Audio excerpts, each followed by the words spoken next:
Ulcerative কোলাইটিসটা হচ্ছে যে আপনার দীর্ঘদিন থেকে হজম সমস্যা, আইবিএস সমস্যা থেকে আস্তে, আস্তে এই রোগগুলো আসে।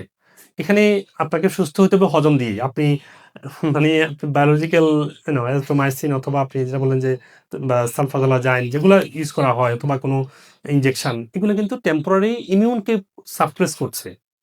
ইমিউনকে সাপ্রেস করা তো এখানে মেইন ডিজিজ না। মেইন ডিজিজ হচ্ছে আপনার মেটাবলিক ডিসফাংশনের কারণে ওখানেই যখন ইনফ্লামেশন হয় মানে ইমিউন সিস্টেম ইনফ্লামেশনটা করে। তখন গিয়ে কোষগুলো নষ্ট হয়। কারণ বডি ভুল করেই আপনার কোলনের সেলগুলোকে নষ্ট করে ফেলছে। বডি ভুল করে আপনাকে রিঅ্যাকশনটা করছে।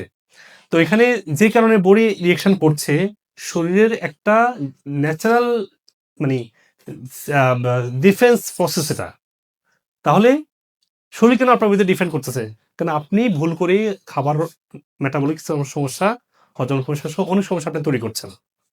তো আপনার গোল হবে খাবারটা ঠিক করা, ইনফ্লামেশন কমানো, নার্ভাস সিস্টেম ঠিক করা, এক্সারসাইজ, মেডিটেশন, শ্বাসের ব্যায়াম এবং আম এরপরে আপনাকে কিছু খাবার দিবে। যে খাবারটা আপনার ইনফ্লামেশন কমাবে, যে খাবারটা ইনফ্লামেশন করবে না।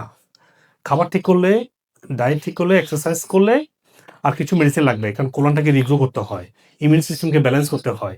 ইনফ্লামেশনকে কমানোর জন্য কিছু মেডিসিন লাগবে। আমাদের পেশেন্টরা সো ফার ১০০% ভালো হয়েছে আলসারেটিভ কোলাইটিস থেকে।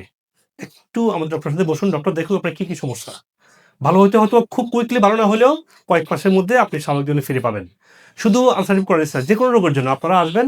ওই যে একটা পেশেন্টের কথা বলছিলেন নরসিংদীর, আপনারা ওরকম করবেন না যে আসছেন দেখি এটা ভালো হয় কিনা, না। আপনারা ৬ মাস মিনিমাম আমেরিকাতে আমি আমার ক্লিনিকে কোনো পেশেন্ট নেই না যদি ১ বছর সাইন না করে। অনেক রিনাউন্ড ডক্টর আমার কাছে চিকিৎসার জন্য আসছে। আমি বলছি, "নো, মানে না, না ও তো ওখানকার ডক্টর এটা।" আমি বলি, "নো, আপনাকে ১ বছর সাইন করতে হবে যে আপনি ট্রিটমেন্ট করবেন। আদারওয়াইজ আমি পেশেন্ট দেখা শুরুই করি না।"